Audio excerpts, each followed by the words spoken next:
morning. I'm Kara Lee. And I'm Stacy. And today is North Texas Networkers, a show about connecting interesting people across the DFW area.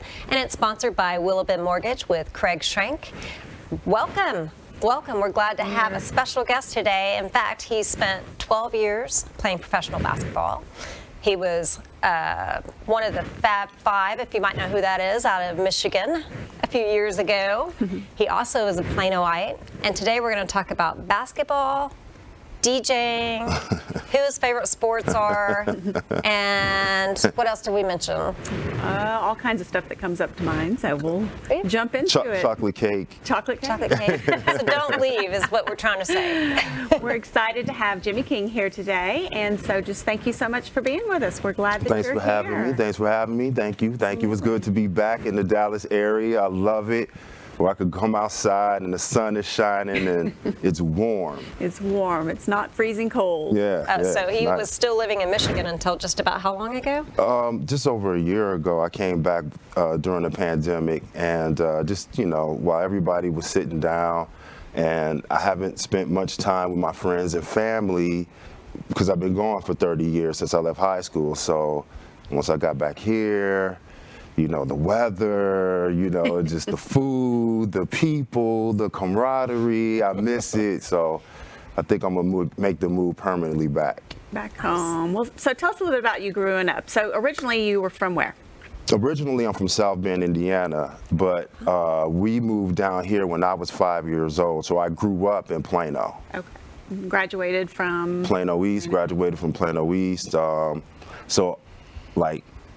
I went to Christie Elementary. I went to, this for all the people from in the area, Carpenter Middle School, Clark High School. Then I graduated from Plano East, but ultimately ended up at the University of Michigan. But I spent all my life, or my first, 13, 14, 15 years here.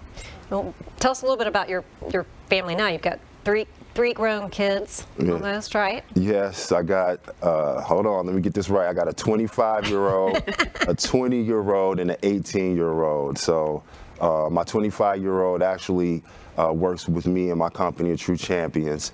He's a rep in the company. He also has another job, but he also plays semi-pro basketball in Missouri. So he's living out of Joplin, Missouri. My daughter, Madison, my oldest name is Jalen, named after my brother, Jalen Rose. And then Madison, my only girl, my beautiful girl, who looks just like me, but much prettier. She's tall. She's tall, she is tall. Long, beautiful hair, long, pretty nails and all of that. She's turned into a young, nice-looking woman, and I'm proud of her. But she's at the University of Michigan going into her senior year. So this will be her last year. And then my youngest son, Malcolm, just graduated from high school, and he's going to prep school in Florida. Very cool. So when you were that age and graduating as a senior, you made the transition to Michigan. Tell us a little bit about, was that your first choice? Was it kind of an automatic, this is where I want to go, or did you kind of see what else is out there? That's a great choice, because with me being in the business now of recruiting, it wasn't easy. Yeah. It's kind of the reason why I'm in the business now, because I know how tough it can be. Well, and rumor has it that you were pretty popular back in high school. Is that correct? As far as a basketball player and pretty well known, right? I was pretty decent. You were decent. I was pretty decent. I was okay. Probably pretty decent. That was all right. I could shoot a hoop or two. Yeah. So you but, had lots of colleges looking at you. Yeah, I was fortunately I was Mr. Basketball for the state of Texas, which is awarded to the top basketball player. And I worked my way up. That was one of the things that I wanted to do, was put Plano on the map. Plano was known for football. Plano, in Texas is known for its football play. But I wanted to make sure that the rest of the world knew that Plano had other athletes. And we had guys that really could have played, that play football. They come out of Plano. A lot of professional players play football, come out of there. Wrestlers, baseball players, tennis players, Lance Armstrong was one of the most iconic people to ever come out of there. So it's a lot of people who were sports, players, but none really for basketball. So I wanted to make sure that Plano was put on the map for other sports as well, including basketball. Very good. Well, I would say you did that. It's kind of interesting because we were having a conversation before we started the show today, and Stacey asked you a question about why you don't like Dallas Cowboys as your first choice in Dallas sports. Yeah, I love this question. So, because everybody always gives me the side eye when they say I'm not like a Cowboy fan. I'm a Cowboys fan, okay? I am. However, I'm not a diehard Cowboys fan. And this is what I mean. Growing up here and not really truly being from here, I seen all the blind faith that they put into a team. I understand that. I live in Detroit. The Lions suck, okay? Okay?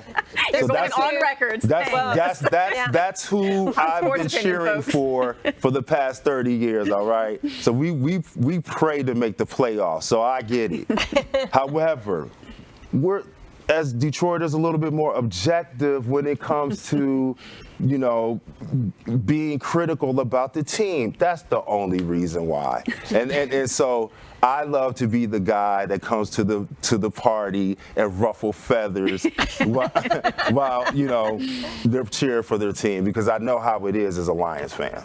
There you go. That makes perfect sense. Well, tell us a little bit about Fab Five. For those that don't know, what is Fab Five? So, excuse me. So, the Fab Five is the team of 5 freshmen who were recruited by the University of Michigan back in the early 90s. Juwan Howard, who is the head coach at University of Michigan right now, he was the first recruit as an All-American who committed to the university, and he subsequently recruited the rest of us. He recruited me, Ray Jackson, Jalen Rose, and Chris Webber. And so the 5 of us were, deemed the Fab Five. Okay. And at first we pushed back from that because it was kind of corny to us. We were like, there's Fab Five Freddy. There was also the Fab Five that was a North Carolina team prior to us, but they gave us the name and it kind of stuck. We wanted to call ourselves 5 times, meaning 5 times 1. We all for 1, but that didn't stick. I like the Fab Five. It's catchy. My husband watched that documentary with me a while back, 30 for 30, and you guys were amazing. Oh, thank you. No, it was. And the thing about it is, I think what really made it unique is we all played a certain role. We didn't kind of overlap. Although we could play multiple positions, we just kind of fit like a puzzle, and our personalities just kind of fit. So it wasn't really forced. It was just, how good can we really be? And unfortunately, we didn't win any titles, but we won hearts and minds of youngsters all across the world, really. Now, did you all know each other when he started recruiting you, or what made him choose? We knew of each other. Okay. Jalen and Chris knew each other because they grew up together in Detroit. Juwan kind of knew of Jalen and Chris just because of the corridor between Chicago and Detroit. And I knew a little bit more about them because I'm from the area, and I always kept up with the Midwest recruiting. And Ray and I really knew about each other just because of the state of Texas. But the state is so big, and people don't understand how big the state is. The only way Ray and I would have played against each other is if we ran against each other in the Final Four for high school championship. Because I'm from the North, he's from the South. The only way we would have played each other is in the Final Four. So we didn't really know each other, but we knew of each other. Well, and so now that you're on the other side of recruiting, and with your company, True Champions. True Champions. So tell us a little bit about that. So True Champions is a sports recruiting firm, a service, is an online service. We help kids transition from high school to college, and we help them go from 0 offers, scholarship offers, to 5 offers in less than 12 months. Wow. That's pretty amazing. And you know, recruiting's probably very different than when you were coming out of high school. I mean, we didn't have we didn't have cell phones. I mean, come on. So it's got to have changed and evolved. So, you know, that's a really important niche to find out about and know how to do it, because I wouldn't have the first clue. Yeah, how do you start? Yeah. And see, so just like you just said, Stacey, so like now the kids, they pull out their phone, they can reach anybody in the world, they can access anything, any programs. So my partner Isaiah and I and Melissa, we were like, how can we, you know, we're having success sitting across the table, getting in front of people, but how can we reach multiple people and help more people across the country? And we brainstormed and came up with this process. And ironically, unfortunately, the pandemic hit, and so we really had to pivot and change and focus on and put our services online. So, you know, with technology evolving, we wanted to get ahead of the curve and stay ahead of the game, and you know, that's how we kind of put the company online and in the service that it is now, versus sitting in front of parents and sitting across from coaches and wasting time trying to set up meetings here and there, when right now you can pull out your phone, get on a Zoom call, you can pull out your phone, do an email, you can pull out your phone, make a phone calls. There's multiple mediums uploading that you video can use. and things like that there, Videos, too. everything, highlights, everything. Wow. Is there a cost associated with it for the students? Yes, there's a cost for it. So we have, our programs are anywhere between, you could do a la carte, you could do the whole program. The average for the programs that we use are about $2,500. We focus on football, basketball, soccer, baseball, softball, and that's men and women's basketball, men and women's soccer, wrestling, and volleyball. Wow. So I was just thinking there's so many athletes that wouldn't be able to afford that. I mean, do they have sponsors, or are there scholarships? How does that work? So No, you're fine. So you're right, and we do have fundraising capabilities for people who aren't able to pay for services, and we are working on doing and building another arm where we can get funds in, where we can start giving away scholarships. So that is a focus of ours, and we do understand that a lot of people can't afford it. That's why our cost is lower than the industry average. Okay. Although, you know, it's still a high ticket item for most. What we try to help people understand is that it's an investment. This is an investment to your future. You know, this investment will help you get scholarships that's 100 times, even 1,000 times what you're paying now. So if you can scrape up some cash, borrow some money, whatever it is, because we also give you payment plans, right? You could do payment plans over a year, 6 months, 3 months, whatever it is, that'll help you. But we just try to help people understand that this is investment, and this is for people who also believe that they can go to the next level. It's not just like, we're not trying to do what other services do and just say, hey, we could get you there. You know, no, we're looking for the kids who are marginal, where the parents and the kids believe that they can get to the next level, and they're willing to pay for that, because that information, you know, is important to have, and you have to know in the order and the steps to do it. So it's a lot that goes involved with it. But as far as the price is concerned, we are on the low end, and we don't want to price ourselves out, because the other side to that is, if it's so low, why do we even need it in the first place? Well, I That would makes think, I sense. mean, wouldn't you agree that with anything that you do, that if you're vested in it, Right. you're going to work harder? Right. true. I just, Right, exactly. I mean, and any kind of top athlete is investing already, whether it's through club sports or trainers or coaches, Exactly. additional lessons. So you do, it's an investment. in Well, your exactly, and that's another great point is if you're spending money on camps, you're spending money traveling the country, save some of that money and put it into the program. And we you'll have better results doing that than going to one side of the country and another side of the country trying to get in front of coaches and being one out of 1,000 in camps. Yeah, that makes a lot of sense. Well, let's go back a little bit to your NBA career. Was there somebody when you were about to go into the league that you really kind of looked up to, and who, or was there more than one person, or just? So yes, there were more than one person. The number one guy, and all my boys know this, all my friends know this growing up, was Michael Jordan. He was my guy. I emulated a lot of my game after him. So when I met him, it was really like this.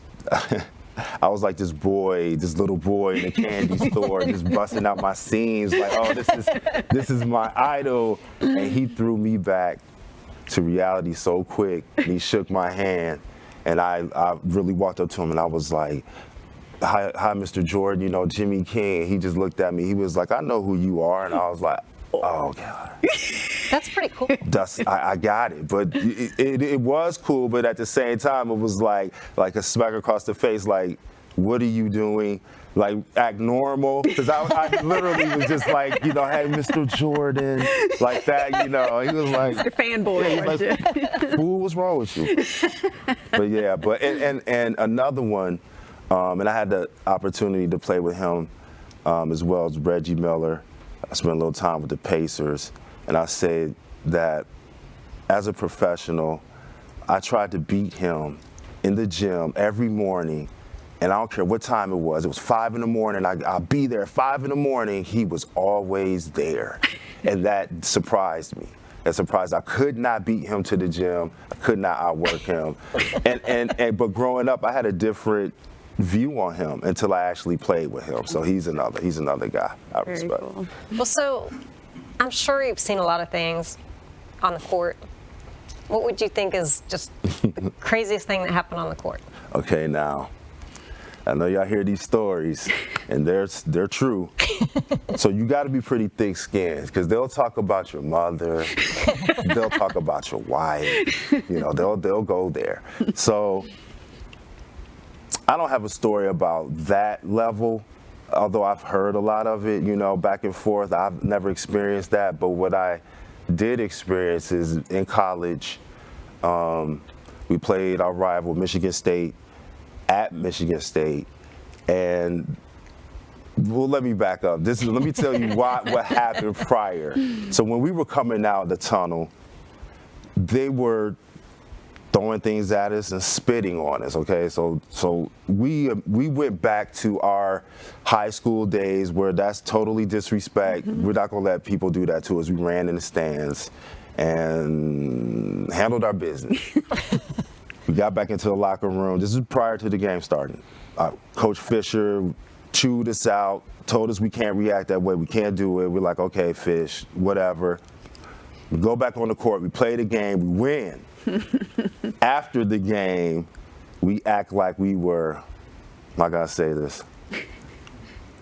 Defecating on their logo on the court. But you weren't really doing it. No, we weren't really doing it. But no, we would have had an issue with sanitizing in the crew. But we just acted like, we were doing a number 2 on the logo. So how did that play out? It was great for us, but Well, I just wondered, back then if there were, because now sometimes when you do things. Oh yeah. It was a little different. It wasn't, people weren't as politically correct or as sensitive. We make jokes and we say jokes, and a lot of time in my opinion, the jokes that are funniest are like about real life, you know, and we could laugh at it, laugh at ourselves. But, you know, I just guess it's just, you know, it's too PC today to do a lot of those things. Yeah, that's true. So what do you consider either one of your greatest accomplishments or your biggest challenge that you've had up till now? My biggest accomplishments easily are my kids. They're the best. I love them. They're great. I know that I'm special, especially when I hear stories about other people's children. I'm like, wow, I got lucky. I think it's fun to see them be adults. It is. You know? It really The is. adults, It yeah. is. It is seeing them grow up and the opportunities that come their way and them, you know, living it out. And yeah, just, you know, trying to assist them and guide them. And, you know, when they look to dad for advice, I love it, you know, so I can sit back like I'm just, like I got all this knowledge, but sometimes I still feel like I'm still the kid out of Plano, but, you know, it's great, it's satisfying. That's good. That's really cool. Well, what about a challenge? Has there been a challenge you can think of over time that? You know, yes, and just be like, so I just celebrated my birthday Monday, and Stacy, thank you so much for the beautiful chocolate cake. She made a chocolate cake for me for my birthday. Yes. And so although I didn't have breakfast, I had it for breakfast yesterday. Yeah. You had breakfast yesterday too. Monday, I had Monday. So you're on the same page. It was really good coffee. Did y'all have breakfast together? No. So I celebrated my birthday, and the day before is my older middle brother's birthday, who has passed, and coming up August 19th is the anniversary of my older brother who passed about 5 years ago. So one of the biggest challenges is just, you know, moving on, continuing life without them, you know, because we were so close growing up. We did everything together, you know, experienced everything together, and they were my biggest supporters. My brother Ryan, he, you know, he could always tell, he could see through, you know, the facade. Like if I'm putting on the face, like, you know, everything's good, everything's great today, he could look at me and he'll be like, what's wrong with you? and I appreciate that. I miss that from him. And my oldest brother, he was just this special light. Anybody who ever met him knows. They call him, well, we call him affectionately Roddy, Roderick. He was just entertainment and comedy, and he used to speak these things into my life. Like he would say things like, you're gonna, you know, meet the president, hang with Obama, and you know, all these different, he would always say this stuff to me all the time. I would just laugh. I'd be like, man, you crazy, be quiet. And it would happen. Wow. And so those things I miss. And so that's my challenge, you know, is really not having that support from them. Do you have any in other challenging siblings? times. I do. My sister Lana, who also lives here now, but she was in Chicago and South Bend for a while. I have her, my brother-in-law, and I have my parents, you know, fortunately. And I have, you know, uncles and cousins and, you know, family like that, but just not as close as my brothers. Yeah, that's tough. For sure. Well, rumor has it that you're a DJ. I moonlight, right? I'm trying to get, I don't have a DJ name yet, okay? I'm working think on about it. it. I know. Yeah, I'm Should working we on banter it. some names back and forth? Yeah. I think we should have our watching audience give us some Yes. suggestions. So, so In if the comments anybody, below. yes, anybody, y'all got a DJ name for me? I'm open to it. You know, I Not got some DJ ideas. Jam? DJ Jam is good. That's good. about I was DJ thinking about Five? that. DJ 5? Well, I don't know. I don't know. Maybe DJ. I don't know. I don't know. What did you want to be called again? I was thinking back about that. You Yeah. wanted to be called. Jam is good. King, somewhat King in it, a crown or something. Texas in it, you know. I don't know, something. All right. I don't know. Maybe All right, we're working on that, or we'll hopefully our audience. Yeah, will- somebody out there's got a great idea. I got to expand my genres too. I'm still stuck in like the 80s hip hop era. I'm still trying to expand. It's pretty good. Yeah, but It's kind of hard to pass up the 80s hip hop. it is. But when you're doing different, parties and crowds, you gotta feel the crowd. Who are you, did you do your birthday party, or who are you doing that? No. I was going to do a reunion, but I chickened out.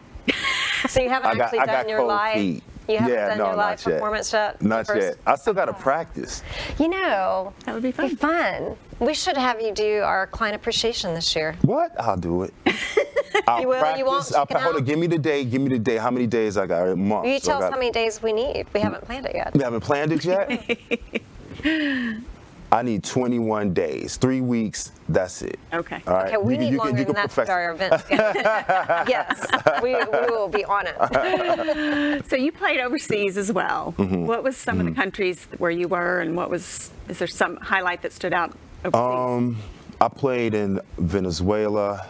I played in Poland. I played Those all are two very different places. They are. And I Poland, as cold as I hear. It is, but I played in Michigan, Yeah, so so- it wasn't that big of a not that deal. different. Yeah, it wasn't that big of a deal to me. The weather is similar to Michigan. It's gray, cloudy skies, and it's kind of cool.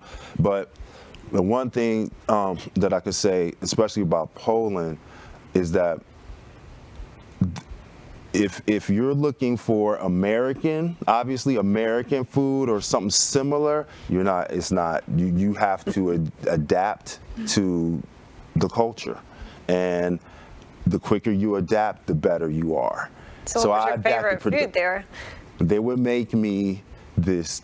I don't even know what it was. Honestly, I don't. I don't even know what it was. It was chicken in it though, because I told them I need chicken. I need some chicken.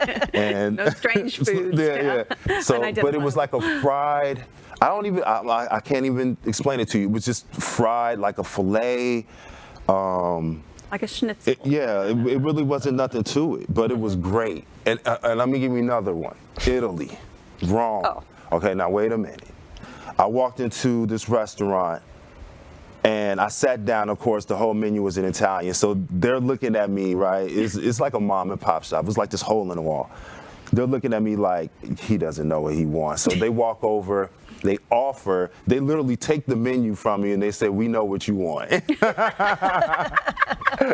They go in the back, come out with a little bowl of noodles that big, no meat in it, nothing. It was the best fettuccine noodles I ever had in my life.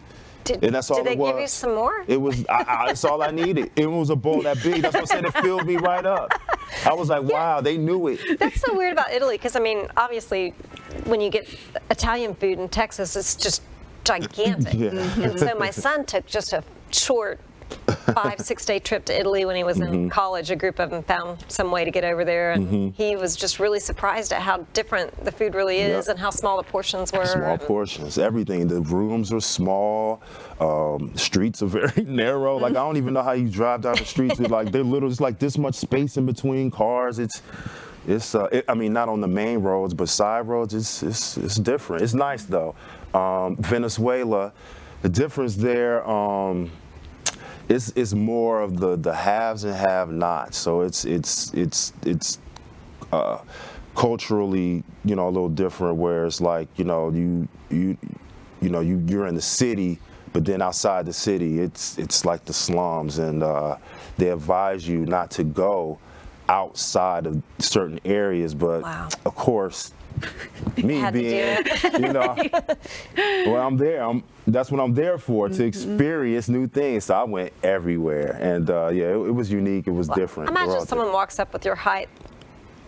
They're not going It to don't matter. It doesn't matter. You know the stories about. Okay, I'll put it to you this way. I was on the border of Colombia. We know what comes out of Colombia, and in certain situations, certain teams, certain days, we got paid with how you call it, blood money. Wow. They would come in with black duffel bags full of money. put it on take your cut, right? very different. It might be a little blood splatter on it, but That's be it. just crazy. that might be your cut for the month. Better take it, huh? You better take it. I'm gonna tell you. All right, I'll give you another one. My first day in Venezuela, first game in Venezuela. I'm sitting in the locker room. I'm tying my shoe. They're talking Spanish. I could pick up a few words because their dialect is a little different. And they're talking very fast. So I'm picking the key words. Okay, I can do that. Okay, yep. Rebound. Okay. So okay, got it. Then the owner comes in. He walks in with two bodyguards that don't leave his shoulder. One here, one here. And they're standing with two guns like this. They don't smile. When he moves, they move. As he's talking, they move. That's what he's doing, right? That's when I realized. I looked up and I'm watching this and I'm like, oh yeah, I think I made a mistake. This is a bad idea. And as this dude is walking, and these guys who are clearly killers who have no soul in their eyes, zero. That's the first time I was like, I don't know if I want to play. But went out there, well, he kept saying my name a lot. I picked that up, so I was like, oh, I got to perform. So I went out there and played hard. So there's different motivators, too, for playing overseas. The bodyguards. Did you stay long after that? No. No, I did not. I think I was there maybe 2 weeks. And after that, I was done. Now we're done. Oh, my goodness. So if you could go back and be anything else, whatever it is that you've dreamt of as a child, I think we talked about this. If there's anything I could do going back, I would be a pilot. Oh, cool. I would be Just a pilot. a private pilot or? Private pilot, or Commercial. private pilot. I would do commercial, either or. I just want to fly. Have you ever flown? No, I haven't. Not in the cockpit. No, I haven't. But I plan to soon. I do. That's I do. exciting. That's one thing. Yeah, it's just I don't know. I wanted to be a pilot. I wanted to go into the Air Force. Then I found out I was too tall for a cockpit, so that derailed my military outlook. And then, I know that you can get a pilot's license at my height, and it never went away. So I feel that's one thing that I will do. So speaking of your height, are you taller than Charles Barkley or? Yes. That's I am taller than Charles Barkley, the round mound of rebound. I am taller than. I did some rehab down in Houston. My agents were in Houston, and shout out to the Postons, Robert Ory, Penny Hardaway, Sean Respert, Kevy Baker, the whole crew, Ty Law, y'all know who y'all, everybody. Big Sofa, but what was it? I'm So sorry. you were doing some rehab. Yeah. So rehab. I got. Charles I was Barkley. going down the memory lane, all my boys. So Chuck, we were rehabbing in this center for NBA players, and it was just he and I in there, and we always want to size each other up. We always want to stand next to each other and see how tall we really are, or how much we lie about how tall we are. And when I walked up to Charles, I was like, I'm much taller than you, so you're super lying. And he's about 6'4". He's 6'4". He was listed at 6'6". I'm like 6'5", 6'5" and a half. On a good day, I'm like 6'6". But I'm growing my afro, so I might be about 6'7" now. So how far are you going to have to grow your afro to catch up to Shaq? To catch up to Shaq, I'm gonna have to grow Can it anybody about even another, lie? yeah, about another foot, a whole foot to catch Shaq Diesel. I got a Shaq story. You don't want a Shaq Yeah, story? I love a Shaq all right. story. I'm with the Mavericks actually. I'm with the Mavericks. It's preseason. He's with LA. Long story short, I don't play the whole game. Fourth quarter comes around, I'm burning up because I ain't gotten the game yet. Coach finally calls me in, I get in the game, I'm on fire. Shaq, it's a free throw. Shaq is standing in the first stall, I'm in the second. So obviously, you know, Shaq is like this much taller, he's like that wide. I'm standing in there, I'm on my knees, bending over, hands on my knees, and he was like, my rookie better than you. I'm like, Shaq, don't start, man. I ain't played all game. I don't even want to hear it right now. Don't start with me. My rookie better than you this, you that. He's this, he's that. You ain't this, you ain't that. So I look at him and I'm like, Shaq, if you say one more word, I'm going to smack your head off. Did he stop? Everybody stopped. Because nobody talks to Shaq like that. I got caught in my feelings. So that's my Shaq story. Luckily, I got pulled out. The referee blew the whistle because he heard it. Oh, that's hilarious. Yeah, the refs told the coach that he had to pull me out. So I got pulled back out, and I didn't play, so I was on the bench on fire. So kids, learn to control your emotions. I let the emotions get the best of me. I blew it. I get a chance to Got play pulled against back Shaq. out. I think we can't not ask about just any experience you might have had with Dennis Rodman, just because he's so out there. And by the Dennis- way, he tried to buy me a drink one time. That's Okay, my Dennis now look, Rodman story. Dennis That's it. Rodman is a good, well, okay, I'll put it to you like this. There are guys who you may think are jerks who aren't, and then there are guys who you may think are nice who are jerks. Dennis Rodman, in my opinion, is a very nice guy. He's just misunderstood. He does I a knew lot you were of going to quirky, use that word. yeah, a lot of quirky things. But yeah, He just does his own thing. yeah, He does. he's a drummer to his own beat or beat to his own drummer, whatever. Do you know anybody else like that? I mean, Who I can't is think of so anybody unique. else over the years that's unique? played that's been that unique. No. I got some Meta World Peace. Ron Artest was a little different too, but you know, he nothing like Dennis. Nothing like him. Very fun. Very nice. What a fun career, though. I know. The NBA and have those kind of stories and those interactions with people. Yeah, I was fortunate. I was blessed. You know, it was hard work. You know, it was a grind. You know, you got to jump some hoops, but you know, it's fulfilling. I asked you this question one time, and I liked your answer. I said, "Do you ever miss it?" No. No. No, Yeah. because I got it out. You know, I mean, I love watching my kids. I love watching the kids. It's a young man sport. You know, it's a young man sport. You get up and down. You know, take elbows to the face and you know knees and ribs and I'm fine with all of that. I don't else's miss turn. it. Yeah, it's somebody else's turn. I'll go out there, break a sweat, shoot a couple of jumpers, or you know I may even run a couple of lines, but I'm not about to get out there and grind and bump and come in and worry about my diet. I'm cool. I want a cold beer. You know, I want a fat, juicy hamburger. That'll Funny. work. Well, I'll tell you, I think we're out of time, but there's one question we always like to ask. And is there a question today that you wish we had asked you that we didn't?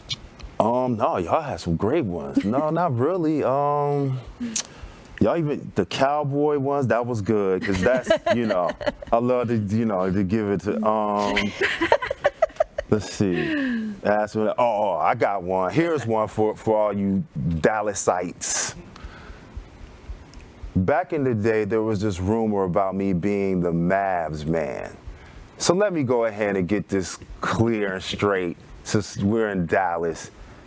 Do I look like I would be somebody's mascot? Okay? I'm a basketball player. So get that straight, Dallas. You heard it here. Heard it here. Dallas, this is Jimmy King. And we're so Now, glad. I would do it if the check was right, but I was not the Mavman. Mark Cuban, if you're watching, here's your next That's right. mascot. Your next mascot right here, Jimmy King. Well, we're so glad we got to have you today. Thank you for taking time out of your schedule. appreciate And it. for those Thank of you in the audience who don't know, Jimmy grew up with Stacy's husband. Yep. So Yep. they've known him a He long said time. that Robert he's known Rowe, you that's my guy. since you were a snotty-nosed kid. That's what he said. And he's right. Ever since we were begging for food, me and his little brother would be riding bikes. Jimmy, shout out to Jimmy, his brother. We'd be riding bikes all over Dallas Metro. Matter of fact, we used to ride our bikes out here.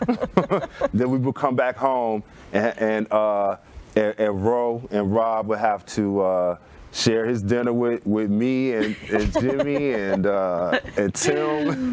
Yeah, we're just the And the little rest of the tag-along crew. little Oh yeah, kids. That's we were the funny. tag along, snotty nosed kids. We wanted to do everything they did. They were the coolest in the city. That's awesome. Well, we're so glad you joined us today. Thank Thank you you. No, very thank you. I much. appreciate it. And we're glad that the audience joined us today as well. We'll look forward to seeing you next month. And for now, I'm Carolee, I'm Stacy. and we are your real estate professionals.